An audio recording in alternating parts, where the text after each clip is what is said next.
a NBcast, o seu podcast de negócios e conexões. Bem-vindos de volta ao NBcast, o seu podcast de negócios e conexões. E hoje comigo aqui, Eduardo França, que é tabelião de notas em Santos e diretor do Colégio Notarial. Seja bem-vindo. Muito obrigado, eu que agradeço o convite, Carol. E também Carlos Meschini, diretor regional do Secov Santos. Bem-vindo, Carlos. Obrigado pelo convite, Carol. Vai ser um prazer estar aqui com vocês. Vamos bater um papo sobre um assunto que eu particularmente sou fã, que é o mercado imobiliário em Santos e região.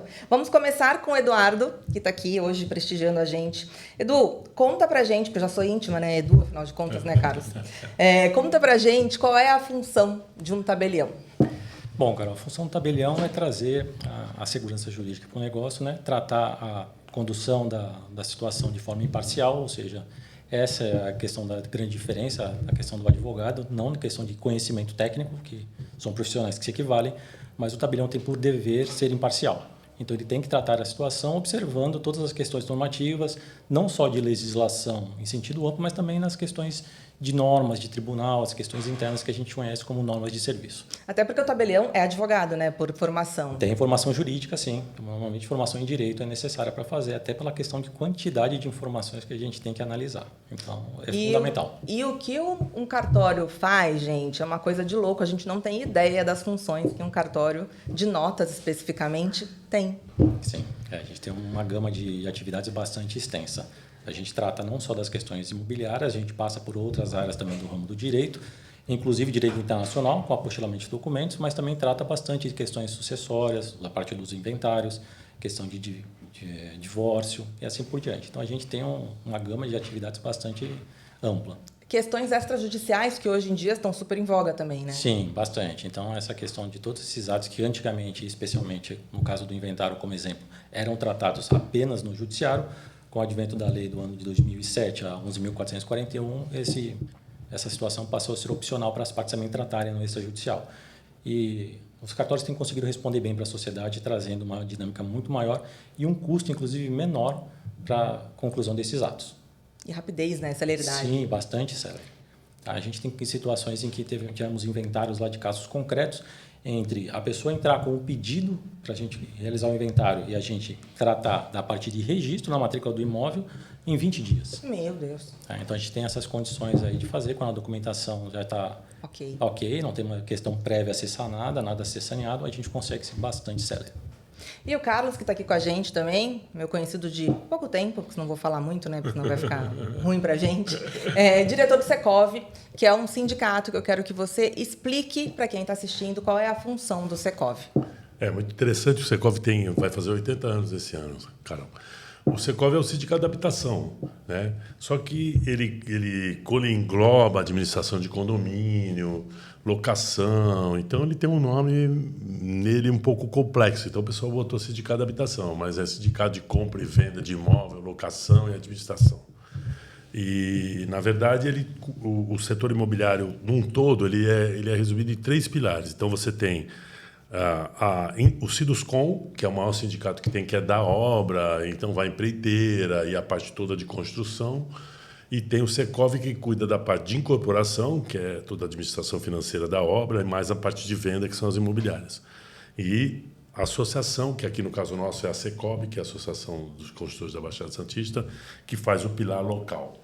Então, a gente tem os 3 pilares que resumem no contexto todo do setor imobiliário na parte sindical, né? Eu me apaixonei pelo Secov, eu fui para lá em 2007, 2008, num congresso. Naquela época estava abrindo capital e as incorporadoras estavam cheias de dinheiro, eles não tinham o que fazer. Aí faziam aqueles feirão, aquelas coisas maravilhosas. Aí eu, começando no ramo imobiliário, falava assim, nossa, que lugar legal, que bacana. Aí fui, entrei de sócio, começaram a me levar o pessoal daqui de Santos. Em 2010, 2011, não tinha ninguém para assumir. Meschini, você assume? Pô, lógico, sou apaixonado por isso. Nunca mais deixaram eu sair, até hoje. E aí, cada hora, esse ano até me renovaram a chapa lá. Eu falei, obrigado, vocês me avisaram que eu continuo diretor, porque eu nem sabia. Mas é um sindicato muito forte. Já é um diretor emérito, né? É um sindicato muito forte. Para você ter uma ideia, por exemplo, hoje o Secov ele tem, dentro da Câmara Federal e da Câmara Estadual, representantes Então, por exemplo, se alguém entrar contra o setor com uma lei, que um deputado, algum deputado estadual ou federal, que possa prejudicar, a gente corre e tenta vetar essa lei antes dela ser aprovada. Se ela for boa, é lógico que o pessoal não vai aprovar, pelo contrário, apoia. Mas se ela for uma lei que ela pode resultar em danos para a construção civil num todo, a gente vai lá e já veta antes. Então, o sindicato é um sindicato muito forte. Atuante. Muito atuante. Eu ia perguntar isso agora. Quais são as principais atividades do Secov aqui em Santos ou na região?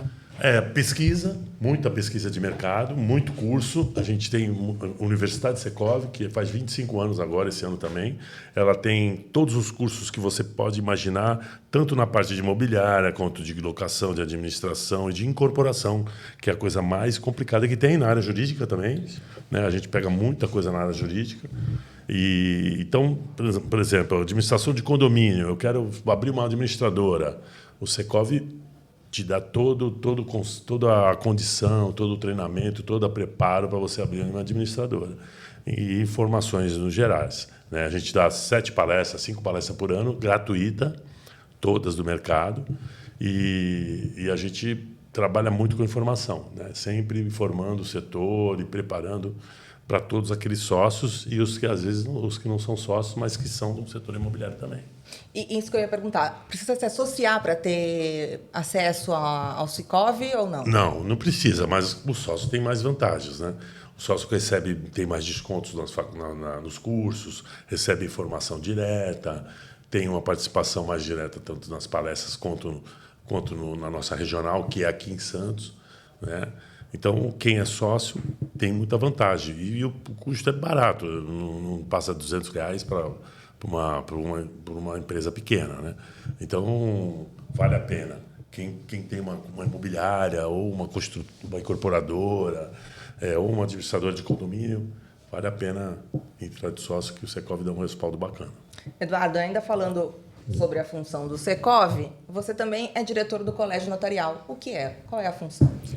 Bom, o Colégio Notarial é a entidade de classe dos tabelionatos de nota, né? Então, ele atua, né, em âmbito nacional, temos também os âmbitos estaduais e agora os âmbitos regionais. Então, é tentar trazer a instituição um pouco mais perto para a realidade local. A gente trazer para as vicissitudes de cada uma das regiões. A gente sabe que existem as particularidades. A Baixada Santista não é igual à capital, então a gente tem que tratar essas diferenças.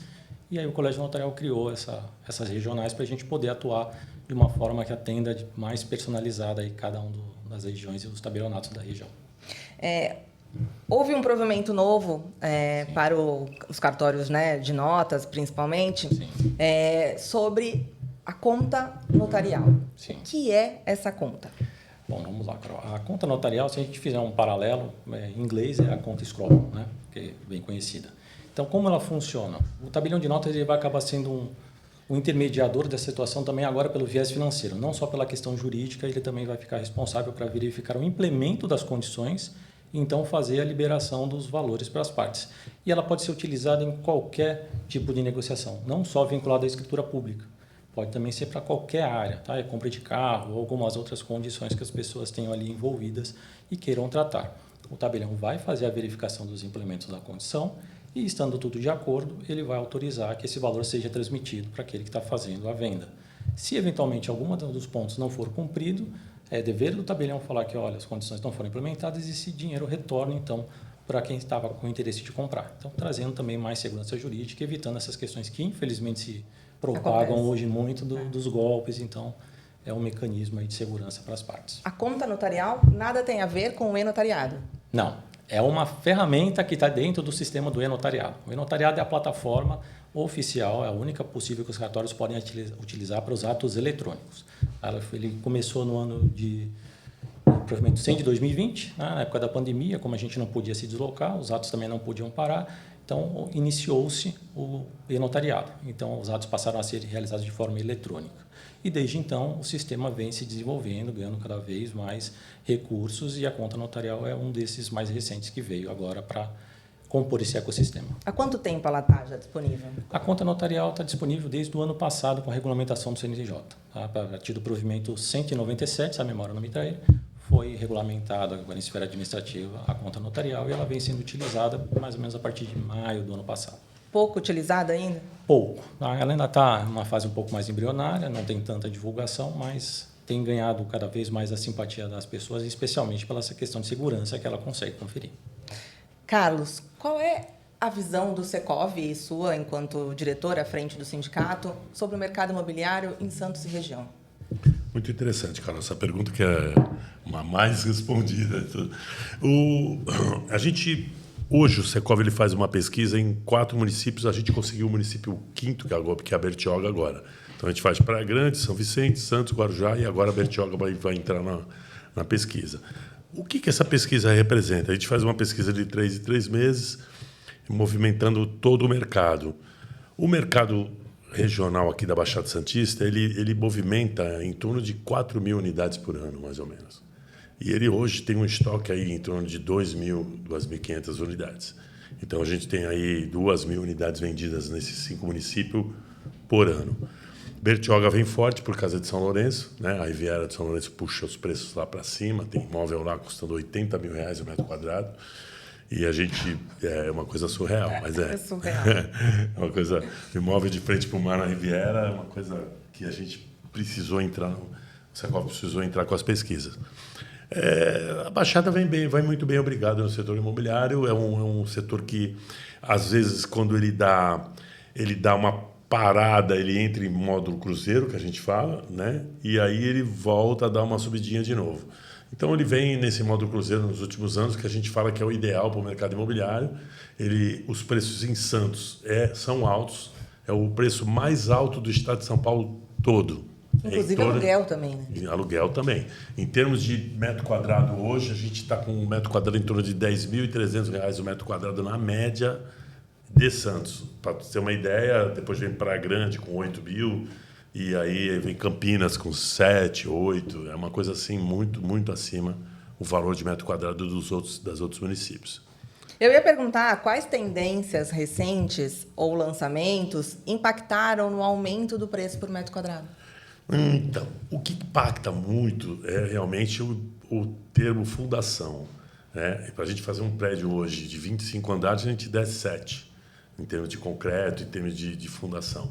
Não tem nada que você faça hoje em Santos com menos de 50 metros quadrados de profundidade. Então, isso por conta do solo? Por causa do solo. É o pior solo, só perde para a Cidade do México. O resto é o pior solo do mundo. Então, a gente descobriu tecnologias americanas e do metrô de São Paulo para poder fazer fundações profundas, para poder os prédios ficarem mais altos e mais em pé. O que encarece realmente é o custo da obra e também a qualidade do município, a qualidade dos municípios.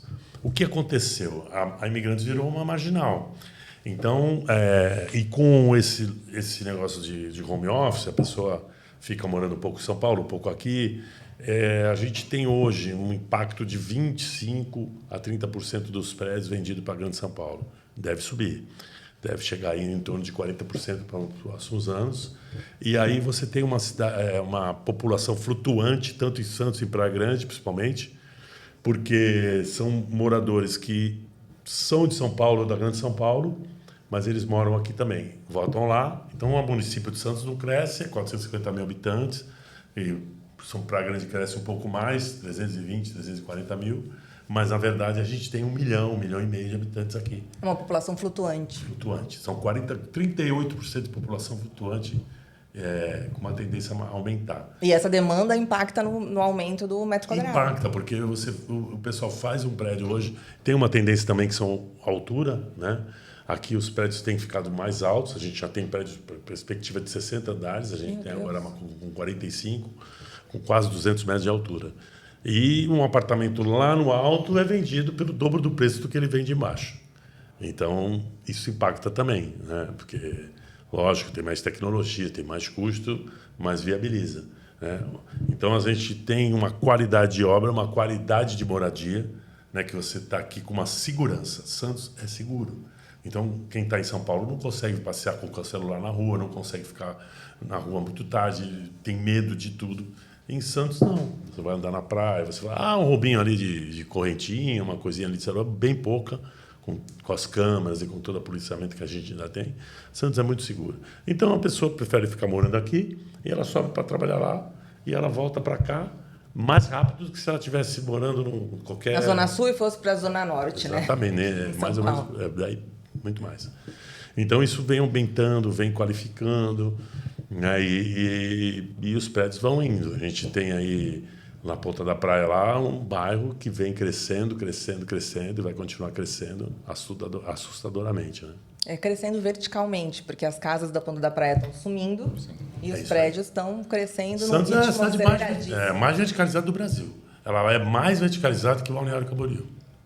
Daqui a pouco, o metro quadrado, o valor deve chegar bem próximo de Balneário, né? Porque nesse ritmo, a gente está num ritmo alucinante de aumento. Provavelmente. Eu acho que Santos oferece muito mais de cidade do que o Balneário. O Balneário virou moda, virou modinha, mas a qualidade de moradia, daquele dia a dia... E outra coisa, muito rápido, São Paulo, já está começando a chegar hospitais muito bons aqui. E daqui a pouco não vai precisar subir para ir em um hospital. Hoje em dia, com helicóptero, é rapidinho. Se acontece alguma coisa com alguém aqui que tenha dinheiro, ele chega rapidinho em São Paulo. Então... 7 minutos, parece. 7 minutos. Você vai morar aqui, né? Não vai morar lá. A gente não acha ruim, né? Acho que é bom esse fluxo vindo para Santos, né? Para o meu negócio, para o cartório, para a população, para a cidade, né? Porque é dinheiro rodando, é o mercado funcionando, né? Fazendo a roda da economia fluir. Fluir, exatamente. E isso para a gente é muito bom. Aí você falou, explicando sobre a conta notarial, você falou que um dos objetivos é evitar golpes, né? Que é o que a gente mais tem visto por aí. Sim. Pensando nisso, dá para usar a conta notarial em leilão ou arrematações? Em arrematações de leilão, infelizmente não ainda, né? Mas a gente traz essa sugestão. Porque aí tem as questões do edital de leilão. E normalmente eles fixam um prazo, uma questão de valores... 24 horas. 24 horas, essas questões. E como a gente precisa fazer todo um prévio cadastro, e no leilão a gente ainda não tem o vencedor. Não tem como fazer o prévio cadastro. Eu não sei quem vai vencer. Então verdade. eu não consigo, infelizmente, trazer neste primeiro momento. Mas pode ser que isso pode ser desenvolvido, sim. Acontecer. E a gente agradece a sugestão. Não, porque né, leilão Sim. é uma coisa que está super em alta, cada bastante. vez mais acontecendo, né? E por N motivos. E isso também traria uma segurança a mais para quem está arrematando, para o arrematante. Com certeza. Porque tudo que envolve cartório tem a chancela do poder, né? Então a pessoa se sente abraçada, segura, fazendo negócio com a chancela do Exatamente. tabelião. Na verdade, o tabelião ele é uma figura, ele tem a própria função é a delegação do Estado. Então, ele funciona como um ente delegado do Estado e trabalha com a fé pública. Então, ele tem por dever observar as normativas. Aí as questões das pessoas falam, a burocracia, aquela parte chata da burocracia. Não é, é um dever que a gente tem que fazer um protocolo de análise da documentação para ver se o ato está saneado. Então, é isso que você trouxe. E aí o cartório precisa fazer essas verificações para trazer o ato com segurança e deixar tudo certo para a pessoa dormir tranquila. Porque é um momento de muita responsabilidade para a pessoa. Toda vez que a gente senta com alguém numa mesa, a gente sempre tem por princípio pensar assim, poxa, para ela sentar aqui, quantas renúncias na vida ela teve que fazer, quantos momentos de convivência com a família que ela teve para fazer, às vezes, a economia de uma vida que está ali, sentada numa mesa, numa assinatura. Então, a gente tem que tratar isso realmente com um zelo extremo. Então, essas questões do cartório ajudam bastante. E foi o que você falou antes da gente começar aqui a gravar, sobre essa dúvida, né? De quem está comprando. Eu só pago quando assinar, eu só assino depois de pagar. E aí, isso vai resolver essa questão. Sim, exatamente. Essa ferramenta é extremamente saudável para essa situação.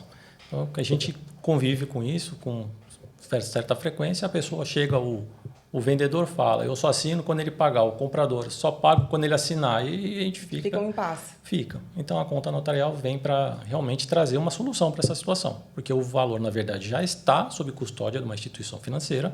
Tá? Então, o comprador ali já fez esse depósito, essa quantia já está provisionada.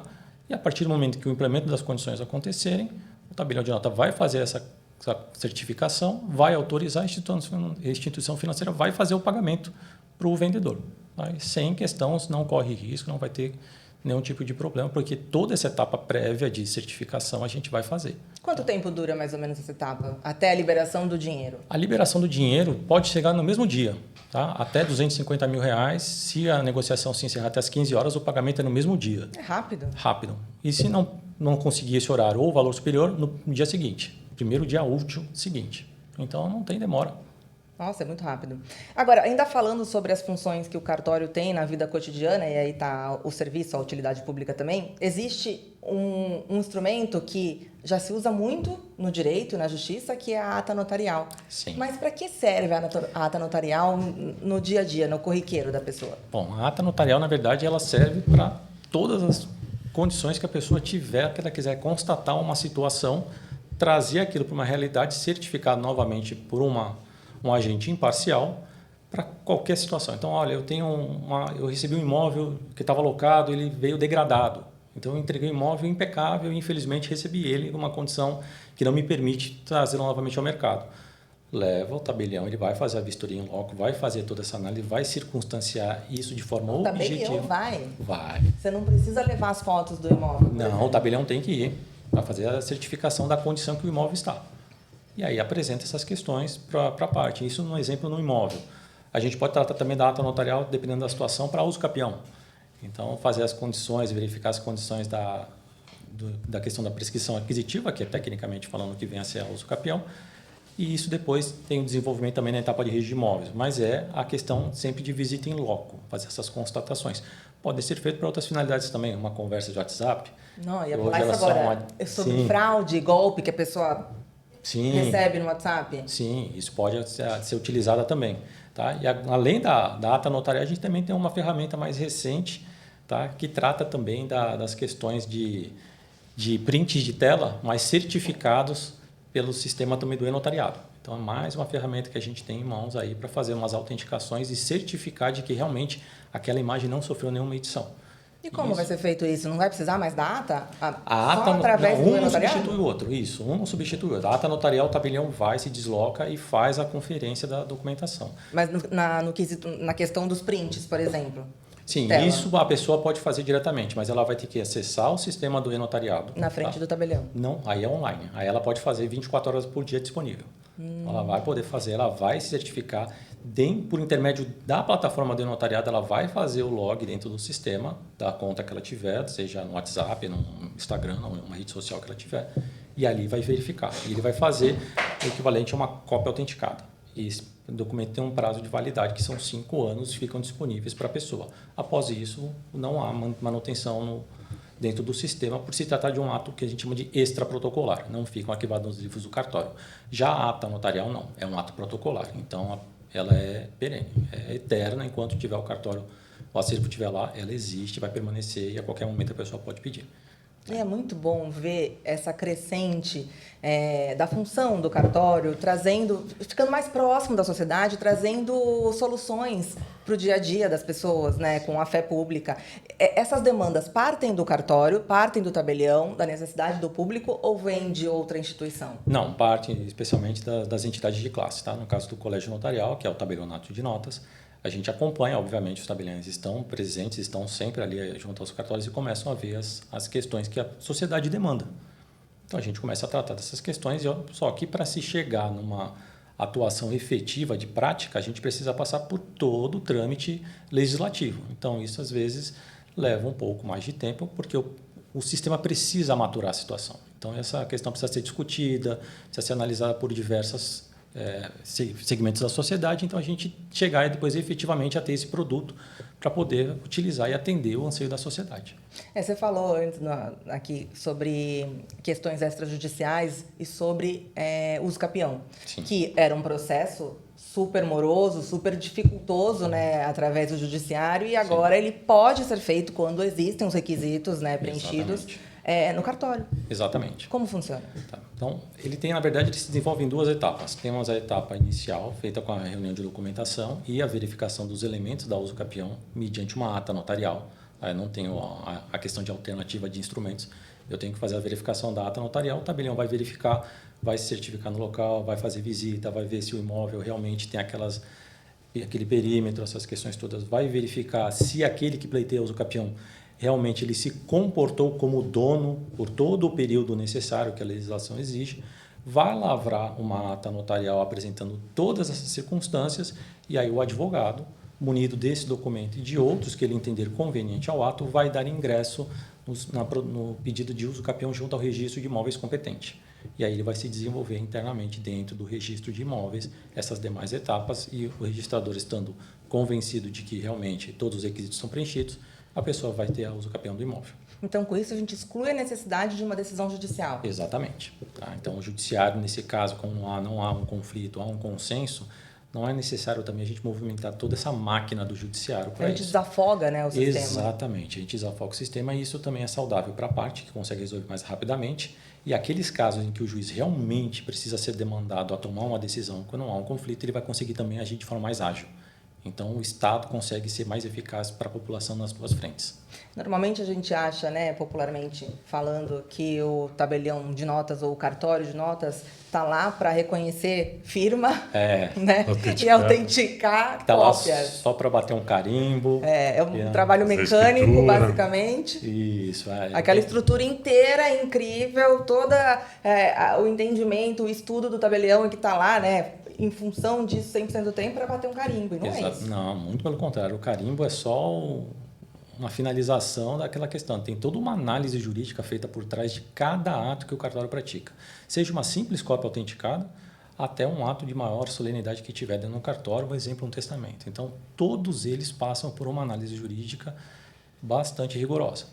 A gente já vai voltar a falar de testamento, que é outro assunto muito legal e as pessoas têm um tabu para falar, porque acham que não pode falar sobre isso, né? Porque a pessoa... Sim. Não, mas isso é muito importante. Mas antes eu quero saber do Carlos, quais são os maiores desafios do setor imobiliário hoje na nossa região? Eu acho que são vários, né?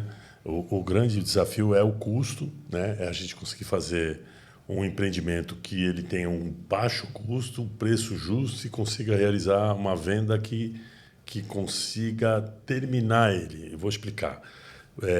Se você fizer um empreendimento, vendi tudo no começo, será que está o certo? Não sei. Pode não estar tão certo.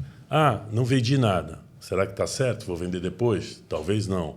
Como que funciona essa parte de venda, que ela pode dar sequência nos 3 anos ainda do empreendimento, 4? Ela é sequencial. Por quê? Porque depende de mercado. Hoje o mercado imobiliário ele é um mercado como de ações, totalmente financeiro. Então, ele movimenta os altos e baixos dependendo do que ele oferece. Então, por exemplo, a gente vem agora numa época de eleição. Então, estamos todo mundo rezando para a taxa Selic baixar, para os juros baixar, para os bancos que já estão acenando começarem a baixar os financiamentos, para os financiamentos sair e o dinheiro vem para o mercado. Os bancos estão lotados de dinheiro e a gente está todo mundo aqui esperando esses juros baixar para fazer um juro justo para poder comprar o imóvel, o sonho. Então, o desafio é baixar custo, aumentar a margem de lucro. Porque antigamente, quando eu comecei no ramo imobiliário, você mesmo errando o produto, mesmo demorando para vender, a margem era tão grande que você conseguia recuperar. E a margem foi baixando. Então, o imóvel hoje é caro e você ganha pouco e tem ainda uma compensação de risco muito grande depois na entrega do imóvel. Você consegue ficar muitos anos dependendo ali o risco de responder judicial dele. São vários desafios. Outro desafio em Santos que vai ser muito maior daqui para frente é terreno. Você não acha terreno. Não tem. As áreas que tem aqui, elas são Macuco, Estuário, centro da cidade, e essa é uma tendência que vai ter que acontecer. Não tem para onde correr. Mesmo você comprando os prédios pequenos, que vai acontecer. Já está acontecendo. Já está acontecendo e muito. Em toda a esquina, né? você vê os prédios já todos vazios. Muito. E também a ideia de que a prefeitura agora já estamos com algumas demandas de tentar transformar uma vantagem para acabar com os prédios tortos. Então, a ideia é esses prédios tortos serem vendidos ou incorporados ou parcerizados para poder derrubar e fazer um novo, ou então tentar voltar para o lugar. Voltar para o plumo fica muito caro, é praticamente inviável. Derrubar e fazer novo, tem alguns que vão começar a acontecer, porque é uma coisa que a cidade vai ter que ter, porque não tem espaço para crescer. E como o Sicoob trabalha com essas adversidades? Como ele pode contribuir para que essas dificuldades da nossa região diminuam? Porque não somem, mas podem diminuir, né? Legal, Carol, essa pergunta aí, porque a gente contribui muito com discussões dos temas, participando de todos os órgãos. A gente, do Secov, há muitos anos eu já faço isso, eu participo de todas as sessões, de todos os órgãos que remete a todo o movimento. Então, por exemplo, bacia hidrográfica, o GERCO, que é a gestão do gerenciamento costeiro. Ah, mas Meschini, o que isso tem a ver com a construção? Tudo, o gerenciamento costeiro. Se a maré mudar e invadir a ponta da praia, você imagina o transtorno que vai acontecer. Né? Como é que vai ser as leis, o que vai responder? A gente já está discutindo fortemente Como isso. pode minimizar, né, o prejuízo dos moradores que investiram lá. A discussão do CMDU, a discussão de ocupação do solo. Então, o Secov, os outros órgãos aí, o Ciduscom, a Associação dos Arquitetos e Engenheiros, a Associação do Comércio, todos eles vai buscar esse desafio que é tentar qualificar a cidade na construção. São desafios, são muito grandes, muito. A gente tem leis aqui que são absurdas, por exemplo, você sabe que não pode fazer uma fachada de espelho no prédio porque o passarinho vai bater e morrer. Né? É verdade, tem um vereador que teve essa lei, então se eu quiser botar um risco de espelho de vidro moderno no meu prédio, eu não posso colocar por causa do passarinho que pode morrer.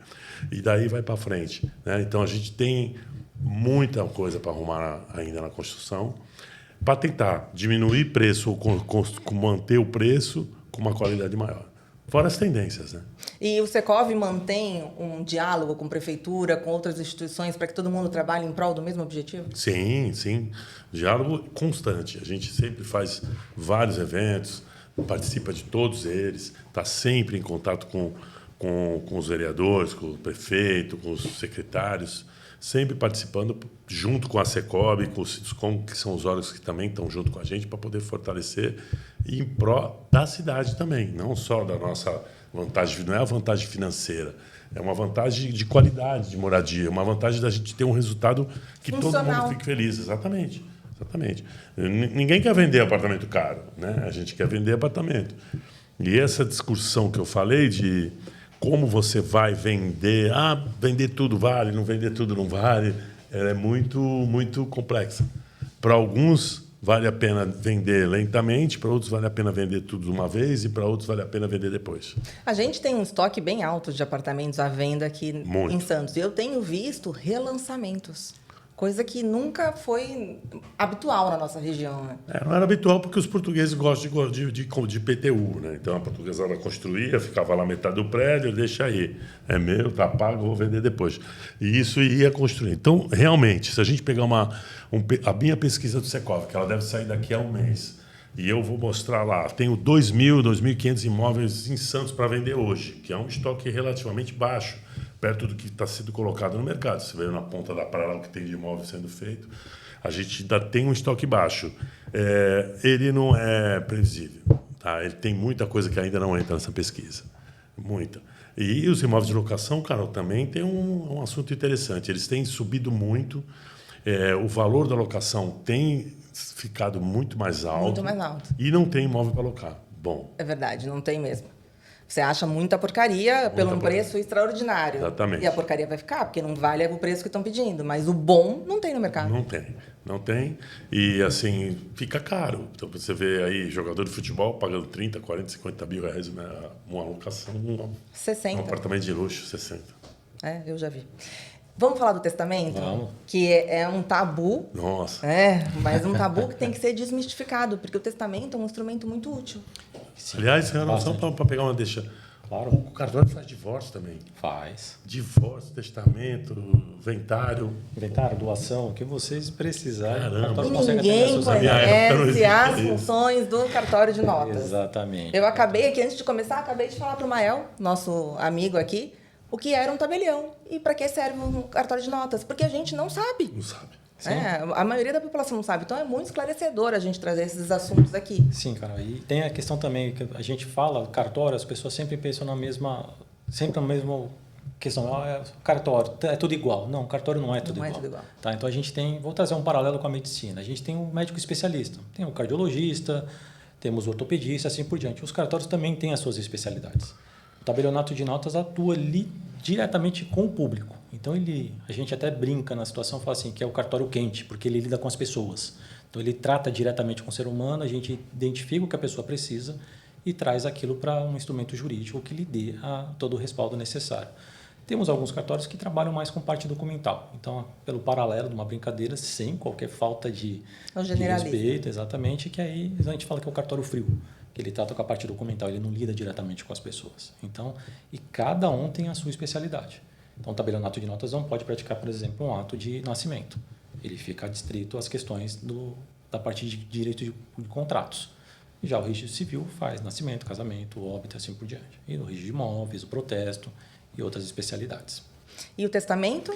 Como pode ser utilizado? Como que a pessoa deve fazer? Procurar o quê? Quais são as opções? Tá, o testamento a gente tem duas formas de realizá-lo, o público e o particular. Tá? Então, se a pessoa quiser também fazer um testamento particular, ela pode fazer. A questão é verificar requisitos que a legislação exige para o particular ou para também o público. O público é com o tabelionato de notas. Aí é só o tabelião que pode fazer esse tipo de ato. E aí sim, Carol, é só o tabelião. Apesar de ele ter a equipe, ele ter os escreventes dele, não pode. A legislação determina que seja o tabelião que o faça e, na ausência do tabelião, o seu substituto, que normalmente é um ou dois, que são mais densos em quantidade de conhecimento jurídico, que conseguem também fazer esse tipo de ato. Então, é procurar o tabelião, a pessoa vai apresentar o que ela tem de anseio, a gente vai trazer isso para uma questão jurídica e deixar ele revestido para que aquela última vontade que ele manifestou seja cumprida. E ela não precisa tratar necessariamente de patrimônio, porque a gente vincula isso a um patrimônio. Ele pode tratar de qualquer tipo de questão. Às vezes a pessoa tem um parente que brigou a vida inteira, não conseguiu e às vezes faz um pedido de desculpas e deixa uma questão mais pessoal ali vinculada. Tem uma diretriz de vontade, por exemplo, hospitalar? Temos também. Ele tem um nome popular de testamento vital, mas aí é o que você bem comentou já, é uma diretiva antecipada de vontade. Então, se ele tem alguma questão que ele vai, eventualmente, olha, pode acontecer eu não ter mais consciência ou não conseguir me manifestar. Então, ele já traz essas questões, essas orientações prévias e é feito esse documento que popularmente é chamado de testamento vital, mas ele não é um testamento em si, onde a gente faz todas essas previsões e esses documentos também têm acesso para as questões do corpo de saúde. Então, os hospitais assim vão ter acesso para verificar. Exemplo, às vezes alguma religião não permite que faça transfusão de sangue. A diretiva antecipada de vontade pode fazer essa questão e prever nisso, o médico vai fazer a consulta e ele vai respeitar essas diretrizes que a pessoa já determinou. É muito bom pensar racionalmente nesse caso, Sim. porque isso elimina muitas questões posteriores, né? Muito. Brigas, discordâncias, porque está lá. Muito, exatamente, Carol. Então, a gente já aconteceu, a gente já vê, tem às vezes uma pessoa que se preocupa com isso, porque fala, olha, eu não sei como é que eles vão lidar quando eu não estiver mais aqui. Então, ele faz essas previsões, já trata, e como ele tem essa consciência e conhece, aí a parte conhece exatamente quem é cada um, ele sabe tratar da forma e aquele documento, e a pessoa, você percebe que ele, como se ele estivesse falando com aquele ente que não está mais ali presente.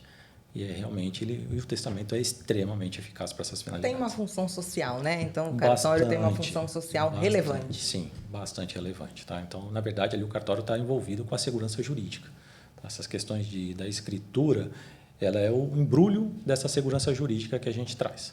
A gente está chegando ao fim e, olha, tem muito assunto aqui, né? Ser umas 2 horas aqui. Né? Pois é, porque, né, cartório e Secov é assunto para uns 3 podcasts. Mas eu queria falar que a gente tem patrocinadores, a gente tem apoiadores, a gente tem gente que acredita na gente. Pô, que legal. É muito Que legal. importante em tudo na vida e aqui no NBcast não poderia ser diferente.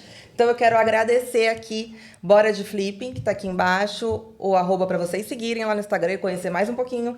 Maneco Imóveis, imobiliária Maneco Imóveis, @ no Insta. Maneco Grupo forte. Cris, Grupo Cris, _ OFC, de oficial. E Emiliano de Almeida Advogados Associados, @ Emiliano de Almeida Advogados. Esses parceiros estão com a gente e possibilitam que a gente esteja aqui batendo esse papo gostoso, levando serviço e mostrando que as pessoas ordinariamente não conhecem, mas a gente está aqui para isso, para trazer papo de negócios e conexões.